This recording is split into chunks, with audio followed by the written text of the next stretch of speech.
Mohanavani Telugu podcast వింటున్న శ్రోతలందరికీ హృదయపూర్వక ధన్యవాదాలు. వినండి, వినిపించండి, వింటూనే ఉండండి.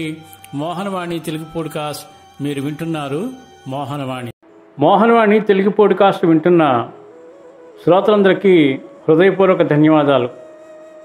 శ్రీ యలవర్తి శేఖరరాజు గారు రచించిన సత్సంగ నిధి ఈ శీర్షికన మనం ఎన్నో కథలు చెప్పుకున్నాము, విన్నాము, ఆనందించాము.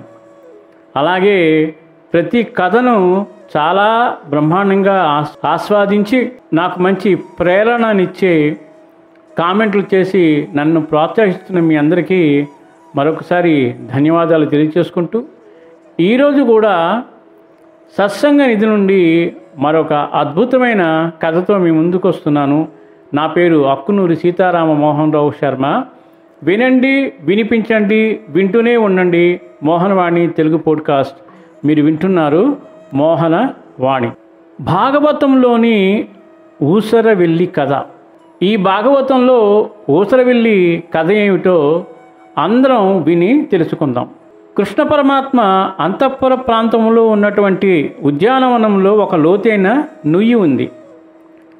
ఆ ఉద్యానవనంలో కృష్ణ పరమాత్మ కుమారులైన ప్రద్యుమ్నుడు, సాంబుడు మొదలైన వారందరూ చాలాసేపు విహరించిన కారణంగా వారికి అలసట కలిగి నీళ్లు త్రాగడం కోసం ఆ నూతి దగ్గరకు వచ్చి నూతిలో చూశారు.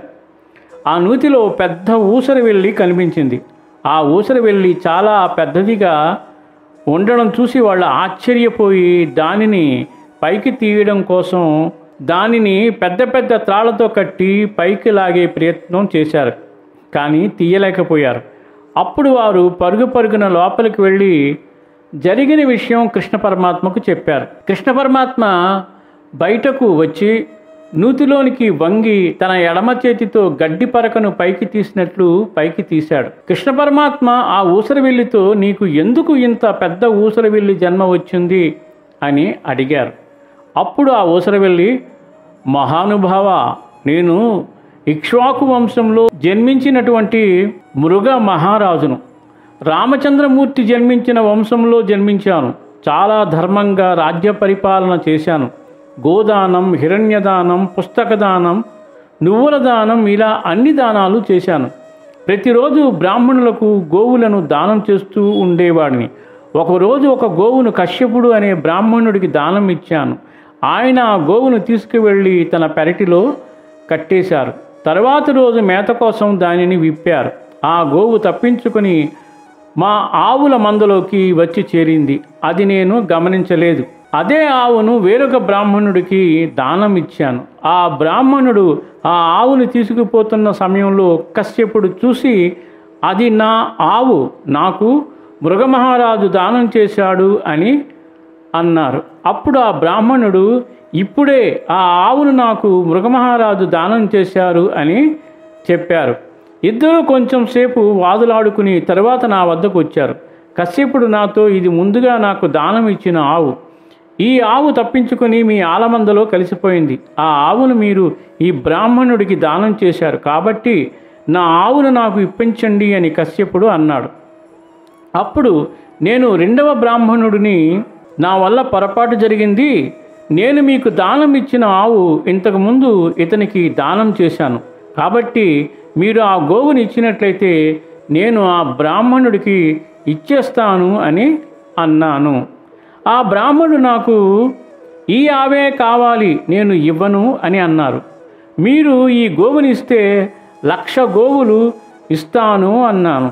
నీవు ఎన్ని గోవులు ఇచ్చినా నేను ఈ గోవుని ఇవ్వను అని గోవును తీసుకుని వెళ్ళిపోయాడు. అప్పుడు నేను కశ్యపునితో, నీకు నా రాజ్యంలో అర్ధభాగం ఇస్తాను, లేక నీకు ఏమి కావాలో అడుగు అన్నాను. అప్పుడు కశ్యపుడు, నాకు దానం చేసిన గోవును వేరొకరికి దానం చేశావు, గొప్ప దానం చేశావులే. నేను అడిగినది ఇవ్వలేకపోయావు, ఇంకా నాకు ఇవ్వవలసింది ఏమీ లేదు అని చెప్పి కశ్యపుడు వెళ్ళిపోయాడు. కొంతకాలం అయిన తర్వాత నా శరీరం పతనం అయిపోయింది.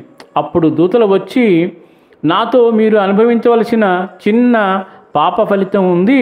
ఆ పాప ఫలితం పూర్తయిన తర్వాత స్వర్గలోకమునకు తీసుకువెళతాము.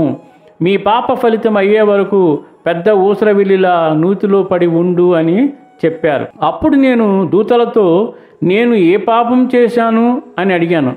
ఒక బ్రాహ్మణుడికి దానం ఇచ్చిన గోవును వేరొక బ్రాహ్మణుడికి దానం ఇచ్చావు అని చెప్పారు. అందువల్ల నాకు ఈ ఊసరవెల్లి జన్మ వచ్చింది. ఇప్పుడు కృష్ణ పరమాత్మ చేతి స్పర్శ తగిలి పూర్వజన్మ స్మృతి కలిగి ఈ వృత్తాంతం అంతా చెప్పింది. కృష్ణ పరమాత్మ అక్కడ ఉన్న వారితో, బ్రాహ్మణుల సొమ్మును తెలిసి కానీ తెలియక కానీ ఎవరైనా అపహరిస్తే, అలా అపహరించడం వల్ల ఆ బ్రాహ్మణుడి కంట వెంట నీరు కారి ఆ నీరు భూమి మీద పడితే అది ఎన్ని భూరేణువులను తాకుతుందో అన్ని కోట్ల జన్మలు వాడు రౌరవాది నరకములను అనుభవిస్తాడు అని చెప్పారు. చాలా అద్భుతమైన కథ, చక్కగా నీతివంతమైన కథ. ఈ కథ అందరికీ షేర్ చేసి ఆ శ్రీకృష్ణ పరమాత్మని యొక్క ఆశీస్సులు పొందుతాము. మళ్ళీ వచ్చే కథతో మీ ముందుకు వస్తాను. ధన్యవాదములు. సర్వే జనా సుఖినో భవంతు, లోకా సమస్త సుఖినో భవంతు. ఇప్పటివరకు మన ఛానల్కి ఎవరైతే సబ్స్క్రైబ్ చేసుకోలేదో వారందరూ కూడా వెంటనే సబ్స్క్రైబ్ చేసుకుని ఆ పక్క నుండి బెల్ బటన్ని మ్రోగించండి. నేను చేసే అప్డేట్స్ అన్నీ మీ ముందుకు వస్తాయి. ధన్యవాదములు.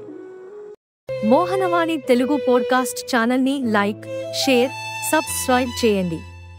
ప్రక్కనున్న గంటను మ్రోగించండి.